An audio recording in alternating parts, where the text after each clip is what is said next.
గడిచిన 2 నెలలుగా క్రీడాకారులకు కానీ మా శాప్ వాళ్ళకు కానీ ఇది ఒక అమేజింగ్ జర్నీ అని చెప్పి చెప్తున్నాను నేను. విలేజ్ లెవెల్లో ఏ రకంగా మీరు ఎక్స్పీరియన్స్ చేసినారు, కాన్స్టిట్యుయెన్సీ లెవెల్లో ఏ రకంగా ఎక్స్పీరియన్స్ చేసినారు, డిస్ట్రిక్ట్ లెవెల్లో ఏ రకంగా ఎక్స్పీరియన్స్ చేసినారు, ఈరోజు స్టేట్ లెవెల్కి రావడానికి మీరు ఎంత కష్టపడినారో మాకందరికీ కూడా తెలుసు.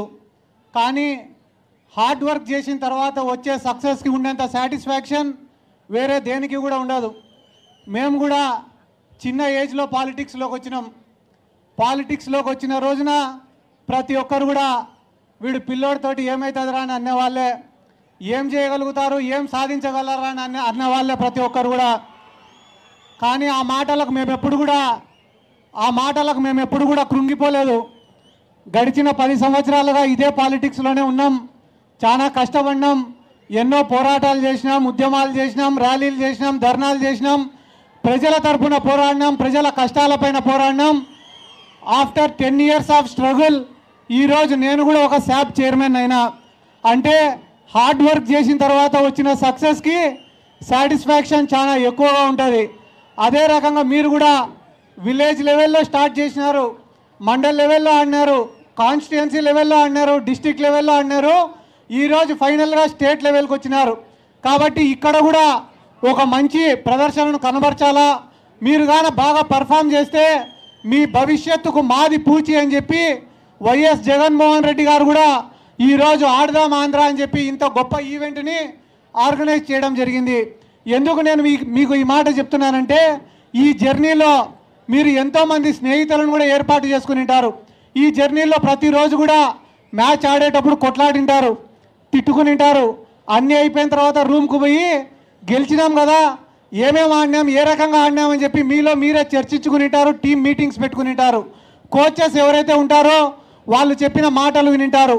ఈరోజు అన్నీ అయిపోయిన తర్వాత 3000 మంది క్రీడాకారులు ఇక్కడ ఉన్నారంటే మీరు ఇంటికి పోయే టైంకి ఒక 100 మందిని స్నేహితులను చేసుకుని ఉంటారు. కాబట్టి ఇంత గొప్ప కార్యక్రమాన్ని ఆర్గనైజ్ చేసినటువంటి జగన్మోహన్ రెడ్డి గారిని మీరందరూ కూడా గుర్తుపెట్టుకోవాల్సినటువంటి అవసరం ఉంది.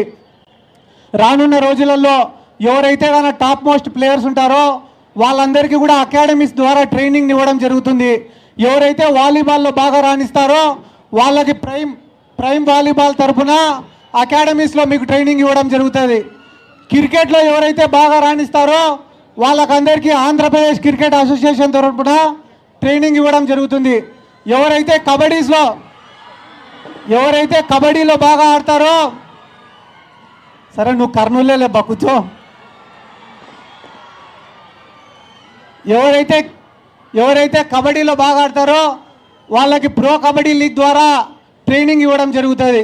కాబట్టి బ్యాడ్మింటన్ ఎవరైతే బాగా ఆడతారో వాళ్ళకి పివి సింధు అలాగనే కిడాంబి శ్రీకాంత్ వాళ్ళ అకాడమీస్లో ట్రైనింగ్ ఇవ్వడం జరుగుతుంది. ఖోఖోలో ఎవరైతే బాగా ఆడతారో వాళ్ళకి ఖోఖో అసోసియేషన్ ద్వారా ట్రైనింగ్ ఇవ్వడం జరుగుతుంది. ఇప్పటి వరకు ఎన్నో ప్రభుత్వాలు పోయినాయి. కానీ క్రీడాకారుల కోసం 120 కోట్ల రూపాయల బడ్జెట్ని పెట్టి వాళ్లకు ఇంత పెద్ద ప్రోగ్రాం ఆర్గనైజ్ చేసినటువంటి ఏకైక government YSR Congress party government, YS Jaganmohan Reddy గారు. అంతేకాదు ఎవరైతే ఇంటర్నేషనల్ ప్లేయర్స్ ఉన్నారో వాళ్లకు జాబ్స్ ఇప్పించింది వైఎస్ జగన్మోహన్ రెడ్డి గారు. ఎవరైతే క్రీడాకారులు ఉద్యోగాలు లేకుండా ఇబ్బంది పడుతున్నారో వాళ్లకు 2500 ఉద్యోగాలు సచివాలయాల ద్వారా ఇప్పించింది వైఎస్ జగన్మోహన్ రెడ్డి గారు. ఎవరైతే పేద క్రీడాకారులు ఇంటర్నేషనల్ లెవెల్లో ఆడలేకపోతున్నారో వాళ్లకు ఫైనాన్షియల్ అసిస్టెన్స్ అందించింది వైఎస్ జగన్మోహన్ రెడ్డి గారు. బాగా ఇంటర్నేషనల్ లెవెల్లో ఆడిన తర్వాత కూడా వాళ్ళ కుటుంబాలను పోషించుకోలేని స్థితిలో ఉంటే వాళ్లకు క్యాష్ ఇన్సెంటివ్స్ అందించింది వైఎస్ జగన్మోహన్ రెడ్డి గారు.